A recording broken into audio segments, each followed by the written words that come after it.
Hello everyone, welcome back to my channel. This is Pramila Yadav. हम intelligence की theories discuss कर रहे थे। इंटेलिजेंस की थ्योरीज हमने डिस्कस कर ली हैं। उसमें हमने टू फैक्टर थ्योरी जो स्पीयरमैन ने दी थी, triarchic theory of intelligence Sternberg की, मल्टीपल इंटेलिजेंस थ्योरी गार्डनर की, कैटल की इंटेलिजेंस थ्योरी, उसके अलावा हमने पीएमए थर्स्टन की बात करी, 3D मॉडल ऑफ इंटेलिजेंस की बात करी, फिर हमने उसके बाद 2 लेवल ऑफ इंटेलिजेंस की बात करी। हमने सभी थ्योरीज का डिस्कशन कर लिया है। अगर आपने इंटेलिजेंस की थ्योरी देखनी है तो आप प्लेलिस्ट चेक कर लीजिए, आपको मिल जाएगी। आज हम बात करने वाले हैं असेसमेंट ऑफ इंटेलिजेंस, यानी इंटेलिजेंस का आंकलन कैसे किया जाए। जो हमारी इंटेलिजेंस है वो हमारी सोशल एबिलिटी भी है, यानी हम सोसाइटी में कैसे एडजस्ट हो पाते हैं वो भी हमारी इंटेलिजेंस में आ रही है। हमारी कोग्निटिव एबिलिटी है, यानी हमारी एब्स्ट्रैक्ट थिंकिंग आ गई, हमारी प्रॉब्लम सॉल्विंग आ गई, समस्या समाधान हो गया, हमारी क्रिएटिविटी हो गई, हमारी मेमोरी हो गई। हाँ, ये सब चीज़ें हमारी कोग्निटिव एबिलिटी में आ जाती है। उसके साथ साथ हमारी इमोशनल एबिलिटी भी होती है, यानी हम हमारे इमोशंस को कैसे कंट्रोल कर पा रहे हैं, हमारी फीलिंग्स को कंट्रोल कैसे कर पा रहे हैं। वो जितने भी भावनात्मक चीज़ें हैं वो हमारी इमोशनल इंटेलिजेंस में आ जाती है। तो इंटेलिजेंस है वो एक कॉम्प्रिहेंसिव टर्म है जिसमें सोशल हो गया, चाहे इमोशनल हो गया, चाहे कॉग्निटिव हो गया, सभी आते हैं। यानी कॉग्निटिव हो गया या फिर आपका अफेक्टिव हो गया और फिर आपका साइकोमोटर, तीनों डोमेन्स हैं वो इंटेलिजेंस में आते हैं। अब हम इंटेलिजेंस को मेजर कैसे करेंगे, हम असेस करेंगे, क्योंकि इंटेलिजेंस है वो एक एब्स्ट्रैक्ट कॉन्सेप्ट है, एक अमूर्त कॉन्सेप्ट है। इसको हम डायरेक्टली मेजर नहीं कर सकते। जैसे हम वेट को मेजर कर सकते हैं कि हम वेइंग मशीन लेंगे और किसी भी बच्चे का वेट हम मेजर कर सकते हैं, क्योंकि जो चीज़ें क्वांटिटेटिव होती हैं, जो मात्रात्मक होती हैं, उनको तो हम डायरेक्टली मेजर कर सकते हैं। लेकिन जो चीज़ें क्वालिटेटिव होती हैं, इंटेलिजेंस है ये क्वालिटेटिव है, यानी गुणात्मक है, इसको हम डायरेक्टली मेजर नहीं कर सकते। तो इसको किस तरह से मेजर करेंगे वो हम देखेंगे। देखो, सबसे पहले इंटेलिजेंस को मापने की बात, सबसे पहले इंटेलिजेंस को मेजर करने की बात बिनेट और साइमन ने की थी। तो सबसे पहले इंटेलिजेंस को मापने का काम किसने किया था? बिनेट और साइमन, दो साइकोलॉजिस्ट थे जिन्होंने इंटेलिजेंस मापने की बात की थी। कब की थी? 1905 में। 1905 में इन्होंने एक इंटेलिजेंस स्केल बनाया था। इंटेलिजेंस स्केल बनाया था। इंटेलिजेंस स्केल बनाया था जिससे ये इंडिविजुअल की इंटेलिजेंस माप रहे थे। इन्होंने इंटेलिजेंस को क्या माना था? सेट ऑफ कैपेबिलिटी माना था। Set of capability. इन्होंने इंटेलिजेंस को किसका नाम दिया था? सेट ऑफ कैपेबिलिटी होती है, किसी मनुष्य में ज़्यादा हो सकती है, किसी मनुष्य में कम हो सकती है। उसकी कैपेबिलिटी को मापने के लिए उन्होंने एक स्केल बनाया था जिसको इन्होंने इंटेलिजेंस स्केल दिया था। इंटेलिजेंस स्केल का मापन कैसे कर रहे थे? उसी की एज के दूसरे बच्चों के साथ उसको कंपेयर करके। फिर 1908 में अपने इसी इंटेलिजेंस स्केल पर और काम किया, इसमें मॉडिफिकेशन किया और इन्होंने मेंटल एज, सेम वही है बिनेट और साइमन, इन्होंने 1908 में मेंटल एज की बात करी। मेंटल एज क्या है? यानी मानसिक आयु। मानसिक आयु किसी भी बच्चे की कैसे पता लगाएंगे? किसी भी बच्चे की मानसिक आयु पता लगाने के लिए हम उस बच्चे की जो इंटेलेक्चुअल एबिलिटीज़ हैं उनको कंपेयर करेंगे उसी की एज के बच्चों के साथ। मान लीजिए हमें एक 11 साल का कोई बच्चा है, 11 साल का कोई भी बच्चा है, उसकी मेंटल कैपेबिलिटी को हमने कंपेयर करना है। अगर 11 साल का बच्चा, कोई भी एक पर्टिकुलर बच्चा है जिसका इंटेलिजेंस हमें मापना है, उसको हम मान लेते हैं इसका नाम है पी। अब इस पी की हमें इंटेलिजेंस देखनी है तो इस पी को हम कंपेयर करेंगे बाकी 11 साल के बच्चों के साथ। अगर इसकी मेंटल एबिलिटी 11 साल के बच्चों जितनी ही है तो हम इस बच्चे को कह देंगे सामान्य, यानी एवरेज बच्चा। ये कैसा है? सामान्य बच्चा। अगर इस पी की जो इंटेलिजेंस है वो कम है, यानी मान लेते हैं ये 8 साल के बच्चे जितनी मेंटल एबिलिटी शो कर रहा है, मतलब ये 8 साल के बच्चे जितनी इंटेलेक्चुअल एबिलिटी शो कर रहे हैं उतना ये कर रहा है, तो ये जो बच्चा है ये इंटेलेक्चुअल डिसेबल्ड बच्चा हो जाएगा। ये कौन होगा? Intellectual disability. और अगर यही 11 साल का बच्चा है, इसी 11 साल के बच्चे ने मेंटल एबिलिटी शो कर दी 13 साल के बच्चों जितनी। मतलब ये 13 साल जितने बच्चों की अगर मेंटलिटी शो कर रहा है, इंटेलेक्चुअल एबिलिटी शो कर रहा है, तो इस बच्चे को हम कहेंगे ब्राइट। इस बच्चे को क्या कहेंगे? ब्राइट कहेंगे।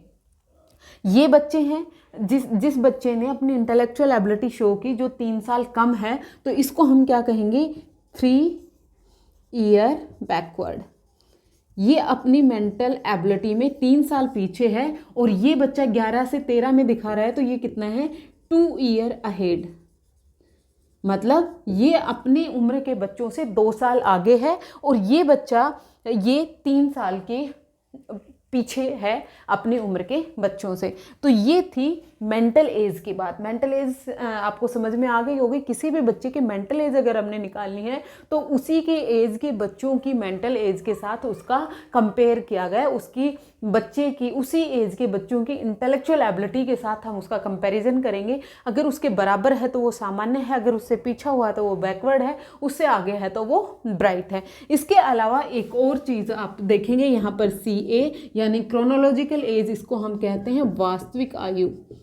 वास्तविक आयु मतलब अब बच्चा कितने साल का हो गया है वो उसकी वास्तविक आयु होती है। इसको हम बायोलॉजिकल एज भी कहते हैं। इसको हम बायोलॉजिकल एज भी कहते हैं। बायोलॉजिकल एज भी कहते हैं। फिर उसके बाद 1912 में आए स्टर्न। 1912 में कौन आए? स्टर्न आए। स्टर्न ने IQ की बात की। किसकी बात की? IQ की बात की, यानी इंटेलिजेंस क्वोशिएंट की बात की, जिसको हम कहते हैं बुद्धि लब्धि।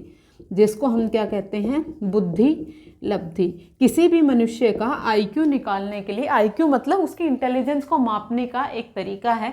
IQ से हम मनुष्य की इंटेलिजेंस माप सकते हैं। अब IQ कैसे निकालेंगे उसका इन्होंने एक फॉर्मूला दिया, MA upon CA, mental as upon chronological age, यानी मानसिक आयु अपॉन वास्तविक आयु। ये क्या हो जाएगा? मानसिक आयु अपॉन वास्तविक आयु। वास्तविक आयु, इन्होंने ये फॉर्मूला दिया। फिर उसके बाद 1916 में आए टर्मन। 1916 में आए टर्मन, जिन्होंने IQ के फॉर्मूले को ही इन्होंने आगे रिवाइज्ड फॉर्मूला दिया IQ का, जिसको बोला गया MA अपॉन CA इंटू में 100, जो अभी हम प्रेजेंट में यूज करते हैं किसी भी बच्चे की IQ निकालने के लिए। मतलब अगर उसकी मानसिक आयु को उसकी वास्तविक आयु से डिवाइड कर दें और 100 से मल्टीप्लाई कर दें तो हमें IQ मिल जाएगा। ये फॉर्मूला आपको जरूर से याद रखना है। न्यूमेरिकल बेस्ड क्वेश्चन यहाँ से डायरेक्ट पूछे जाते हैं। आपको MA दे देगा और फिर आपसे CA पूछेगा, या फिर आपसे CA दे देगा आपसे MA पूछेगा। MA और CA की बात, यहाँ पर एक छोटी सी बात और रह गई। जो बिनेट और साइमन है ये कहते हैं कि अगर बच्चे की MA इक्वल टू है CA के, अगर बच्चे की MA इक्वल टू है CA के, तो वो बच्चा कैसा होगा? सामान्य होगा, यानी एवरेज होगा। ये बच्चा कैसा होगा? एवरेज होगा। अगर MA ज़्यादा है और CA कम है, मेंटल एज ज़्यादा है और CA कम है, तो ये बच्चा कैसा हुआ? ब्राइट। और अगर MA कम है और CA ज़्यादा है, मेंटल एज कम है, क्रोनोलॉजिकल एज ज़्यादा है, तो ये बच्चा कैसा होगा? MR होगा, मेंटल रिटार्डेड होगा, या फिर ID होगा, यानी इंटेलेक्चुअल डिसेबल्ड होगा। ये बात की गई IQ तक की। होपफुली आपको यहाँ तक क्लियर हो गया होगा। अब इसी IQ के बेस पर, बच्चों की IQ के बेस पर उनको अलग अलग नाम दिए गए कि किसी बच्चे की IQ अगर 100 होगी तो उसको हम एवरेज कहेंगे। अगर किसी बच्चे की जो IQ है वो 70 से कम होगी तो हम उसको इंटेलेक्चुअल डिसेबल्ड बच्चा कहेंगे। इस तरह से एक टेबल पूछी गई जहाँ से स्ट्रेट क्वेश्चन आपसे पूछे जाते हैं, तो आपको वो भी आनी चाहिए। हम बात करते हैं उस टेबल की।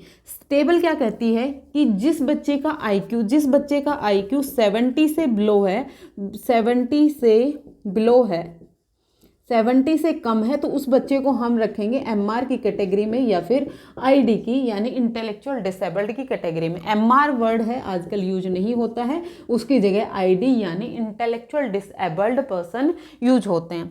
अब ये जो 70 से बिलो हैं ये बच्चे कौन से इंटेलेक्चुअल डिसेबल्ड है, मतलब इनकी जो इंटेलिजेंस है वो कंपैरेटिवली कम होती है। अब ये 70 से नीचे वाले भी 4 कैटेगरी वाले हैं, कौन कौन से? माइल्ड आईडी या फिर माइल्ड एमआर, फिर उसके बाद मॉडरेट आईडी, फिर उसके बाद सीवियर आईडी और फिर उसके बाद प्रोफाउंड